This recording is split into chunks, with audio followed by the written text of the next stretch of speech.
I want to go into some TCU offense versus Georgia defense here real quick. Thinking about first the quarterbacks, right? Max Duggan really showed out, I thought, for most of the season, but did play his best football against Michigan.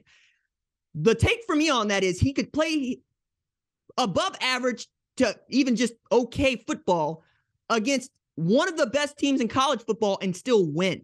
If you are Georgia, that has to give you pause because you didn't see his best football game against a or the best football team he has faced so far. So he, against that 3-4 front that doesn't look dissimilar to the 3-3-5 he's seen, is going to be interesting, right?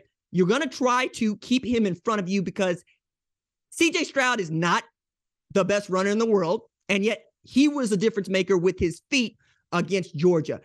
Maybe you're going to plan for that because that's who Max Duggan is, but still having that 11th guy as a rusher is going to be beneficial for Texas Christian. I expect to see Garrett Riley trying to get him out on bootlegs, call some QB powers, call some QB draws to try to open up and get Georgia off of its spot and get them in some up-tempo situations because Jalen Carter was not really as disruptive as I'm used to seeing him be against Ohio State. Ohio State center did a pretty good job against him.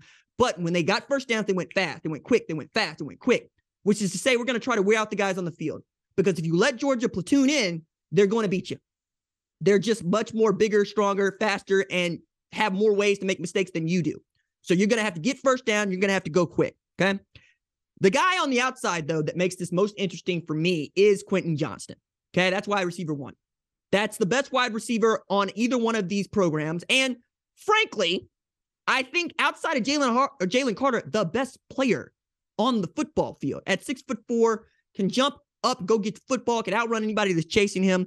He against a guy like Kelee Ringo is going to be interesting because you're going to try to get the matchup that you want, maybe on Kwame Lassiter, maybe on Kelee Ringo, but Kelee Ringo reminds me of Trayvon Diggs, the Dallas Cowboys. It's feast or famine.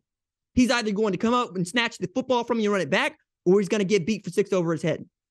I like those odds against Quentin Johnston. So when you see one-on-one coverage, and you will see it because they play a lot of man over at Georgia, got to take advantage of that. You got to give Quentin Johnston an opportunity to go help you win this football game, okay? If you can stop Max Duggan's running ability, can you stop Kendre Miller, Amari Mercado, or shall we just call it the Texas Christian rushing attack, right? Kendre Miller had been the lead back for TCU all year. The best tailback nobody had ever heard of until this year. Now we all see him coming. Really thick lower body. Went out with a lower body injury against Michigan. Sonny Dykes said he was questionable on Tuesday.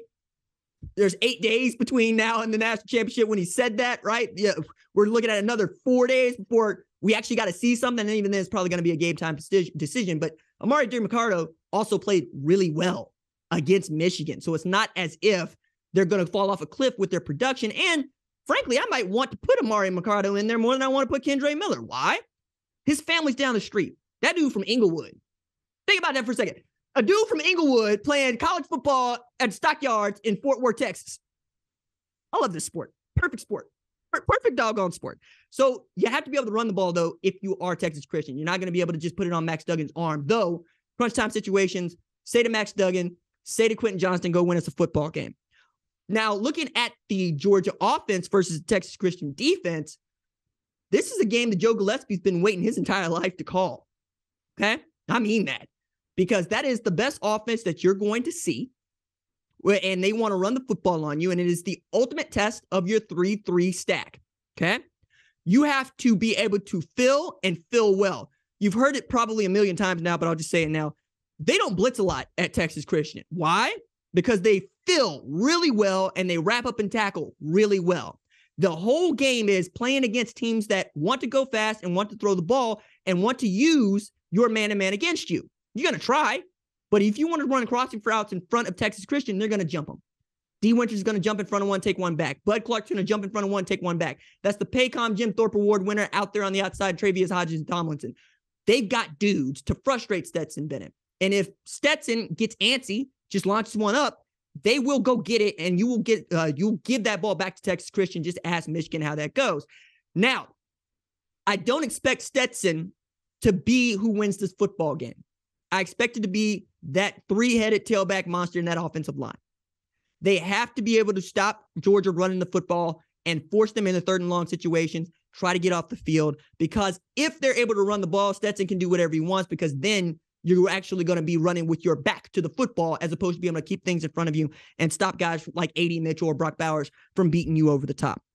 Now, can you rely on turnovers? No. I mean, we're taught this, right? Turnovers is an unpredictable statistic, and you can't rely on takeaways and interceptions. However, if they know that you're capable of doing it, they're much more likely to do it.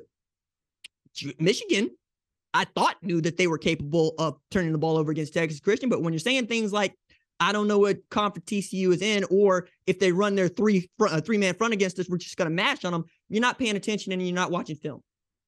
Everybody said the same thing against this, and maybe that's what it's about. We want you to believe that we are weaker than we are so that we can show you our strengths. I'm excited to see how they match up, because that's a solid make fight for me, right? Todd Monken's a dude that wants to air out the ball whenever possible, and he wants to go fast and run the ball on you when he thinks you're not set. If you are Texas Christian, bring it. We're going to fill, we're going to tackle, and we're going to see if we can't hold you to fourth down punts. All right. Thank you for watching the #1 college football show. Please remember to subscribe to the channel and like this video so that you don't miss any of the best college football coverage in America.